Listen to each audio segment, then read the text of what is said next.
Il est atrocement aisé de combattre Dieu, de se soustraire à sa volonté, de refuser la foi, d'embrasser les ténèbres.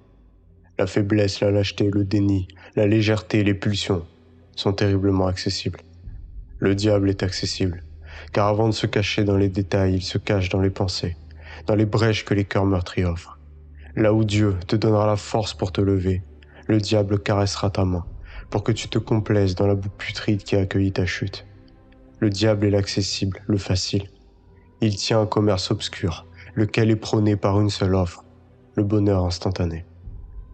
Il vend le rêve, il ment sans peine, car tu changeras ici le mot bonheur par plaisir et le mot instantané par instant damné. Le plaisir ici est une plaie, sire, une entaille dans l'âme, colmatée par la cire laissée par un cierge qui s'enflamme. Tu as déposé un cierge dans la plus belle des cathédrales. Le cierge représente tes espoirs, la cathédrale représente ta force créatrice. Mais l'instantané que le diable propose t'enlève tes possibilités d'évolution, changeant un moment propice à la construction en un cierge qui brûle entièrement. Nous parlerons alors d'instant damné. Se détourner du diable et se rapprocher de Dieu est donc bien plus dur, car Dieu ne ment pas.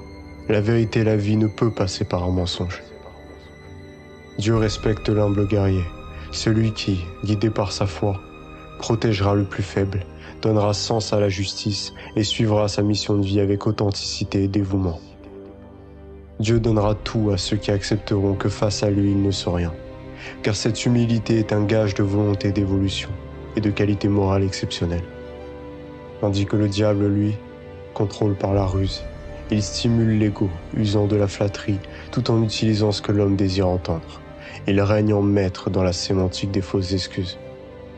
C'est également ce qui le rend difficile à combattre, car accepter Dieu, c'est accepter la souffrance, la regarder en face, dans un combat viscéral face à soi-même. Affronter un miroir, un reflet dans l'eau, c'est affronter la pire des bêtes, le pire des monstres, tapis dans une ombre tellement dense qu'elle est en nous. Mais affronter cette bête sans relâche, c'est réaliser sa force, s'accomplir en tant qu'homme, faire front face au mal, face au monde, et surtout faire changer la peur de camp. L'ennemi qui est là, face à toi armé, et face à un guerrier qui se bat contre lui-même tous les jours. Il n'aura qu'un seul combat à faire. Mais toi, ce combat, tu l'as peut-être déjà fait 200 fois, ne serait-ce que cette année. Dieu change la peur en foi, car tu le laisses te guider. Tes efforts, ta bravoure, ton dévouement nourrissent cet instinct qui t'habite. Et si combattre le diable est plus dur en apparence, cela impliquera moins de souffrance. Pour le réaliser, il est nécessaire de comprendre la notion de l'instant damné. Le diable n'offre que sur un temps restreint, puis fait payer sur un temps long. Se donner à Dieu, c'est souffrir d'épreuves que l'on s'impose pour se réjouir de récompenses que l'on mérite. Cette vie n'est qu'une parcelle d'existence. Et existence vient du latin existere, qui signifie manifester, se montrer. Pour certains philosophes, cela signifie être hors de soi. Cette vie n'est qu'une manifestation de ton âme. Tu y viens pour apprendre, évoluer, choisir. Choisir ce qui est bon pour toi ou non, choisir ce qui te donnera ton équilibre.